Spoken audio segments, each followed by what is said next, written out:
Salut! Bienvenue sur ma chaîne de Gigi-Bulle. T'aimerais savoir ce qu'un hypnothérapeute fait de ses journées? Tu penses peut-être qu'un hypnothérapeute reçoit 3, 5, 10 clients par jour, mais tu le sais pas trop. Eh bien, c'est ici que tu vas le savoir. Ne quitte pas trop loin, mon petit curieux. Et n'oublie pas de t'abonner à ma chaîne. Bonne écoute!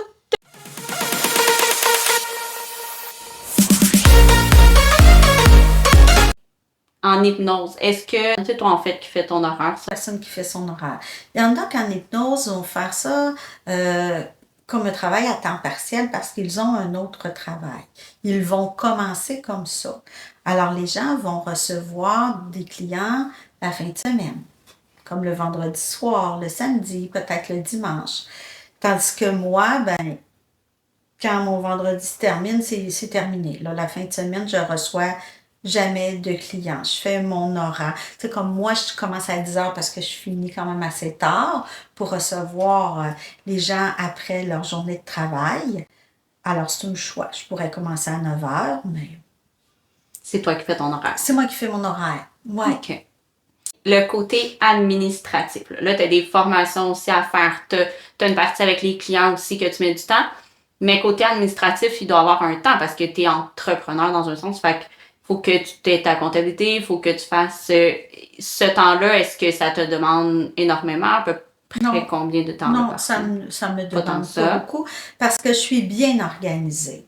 Je suis OK. bien organisée. Là, je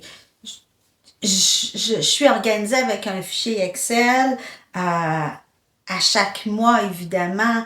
Exemple, moi, je fonctionne toutes mes dépenses de bureau, ça va être sur ma carte de crédit.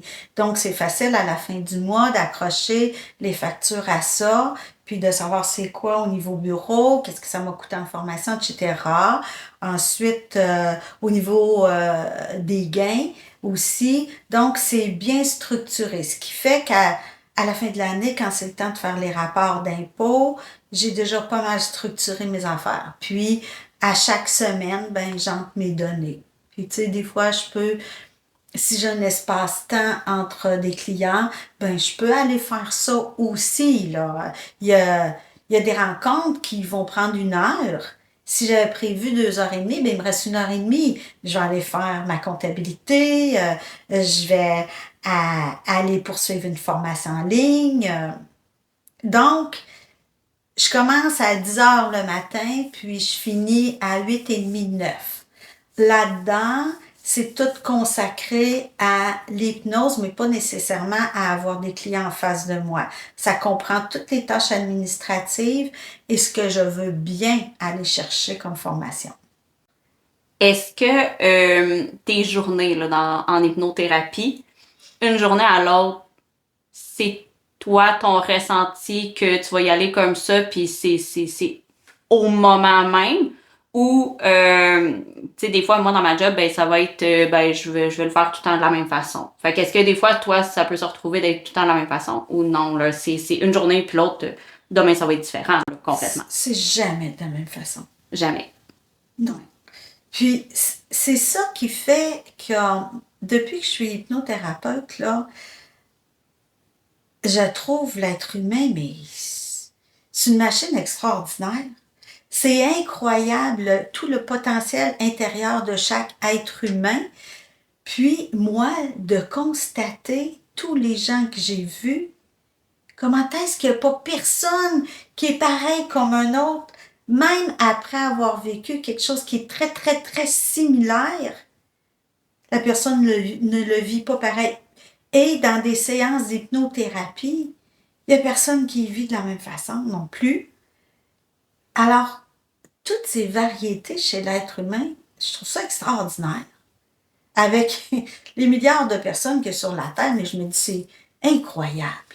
Incroyable. Alors, il n'y a pas une journée pareille. Il n'y en a pas une pareille.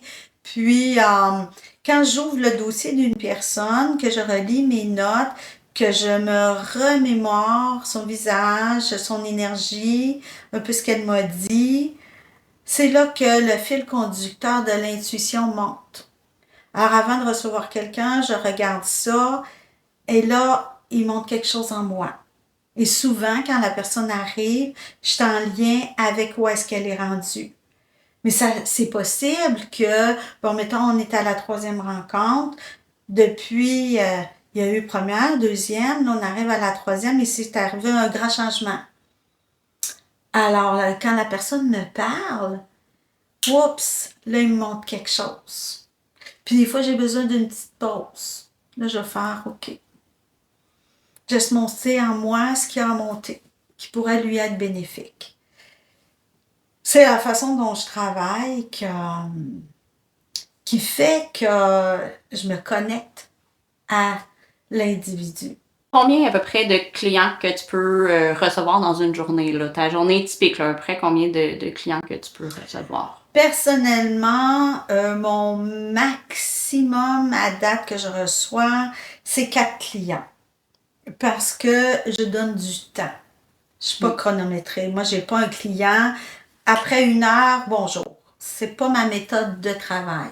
J'accueille les gens dans ce qu'ils ont à vivre, des gens qui se confient à moi. Puis la valeur de bienveillance est très importante pour moi. Alors, il y a en moyenne, les rencontres, c'est 1h30. Alors, après 1h30, c'est sûr que j'ai des notes à prendre dans le dossier. Ensuite de ça, faut que je sorte mon prochain dossier aussi pour accueillir la prochaine personne. Donc, entre les clients, faut que je me mette un 2 heures, 2h30. OK. Pour faire ça, tu sais, accueillir la personne, la séance d'hypnose, des fois le feedback, donner le reçu, reconduire la personne, ensuite vite une autre personne, il faut que je sorte le dossier, me l'approprier, où est-ce que la personne en est rendue pour l'accueillir. Fait que tu sais, c'est 2 heures, 2h30 qu'on met par client. Fait que si je reçois 4 clients dans une journée, c'est certainement 8-10 heures de travail. Et là, je compte pas là-dedans toutes les formations que je suis, tous les livres que je lis par rapport à l'hypnose, par rapport à tout ce qui se fait dans ce domaine-là. Je compte pas ça, là. C'est pas là-dedans, là. C'est formation obligatoire Mais aussi que tu dois suivre. Mes formations de fin de semaine que je continue toujours à suivre en hypnose, ça, c'est des fins de semaine complètes. Je mets pas ça là-dedans, là. Donc, c'est un investissement. Un bureau d'hypnose, où est-ce que ça peut être situé, là? C'est une bonne question parce qu'on a quand même des critères à respecter quand on a un bureau d'affaires, hein? On doit garder nos dossiers toujours confidentiels, donc sous clé, ou une porte qui se barre. Ça prend une salle d'attente, puis ça prend une salle de toilette pour avoir son bureau à la maison et une entrée indépendante idéalement.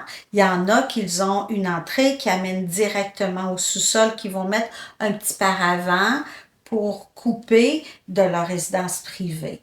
Moi, j'ai une entrée indépendante. Ça, c'est l'idéal, c'est d'avoir une entrée indépendante, un espace uniquement réservé pour la pratique.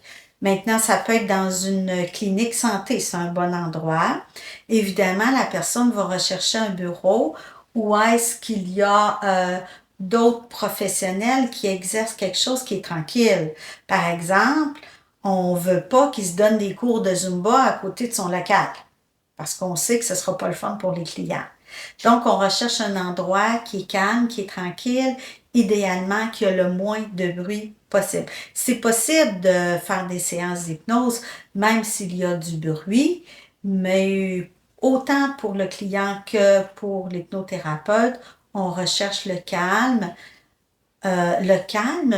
La confidentialité, très important, comme par exemple, moi je me réserve toujours un espace-temps entre chaque rencontre pour éviter que les gens se croisent. OK. Confidentialité est très importante. Oui. J'espère que tu as aimé la vidéo et j'espère encore plus que tu en as appris dans la vidéo. Dis-moi en commentaire si tu en as appris ou comment tu l'as apprécié aussi la vidéo. Puis, n'oublie pas de faire un beau petit pouce en l'air si tu as aimé la vidéo. Et on se revoit, nous, pour la prochaine vidéo qui va être mardi prochain. Et n'oublie pas, encore là, de t'abonner si ce n'est pas encore fait.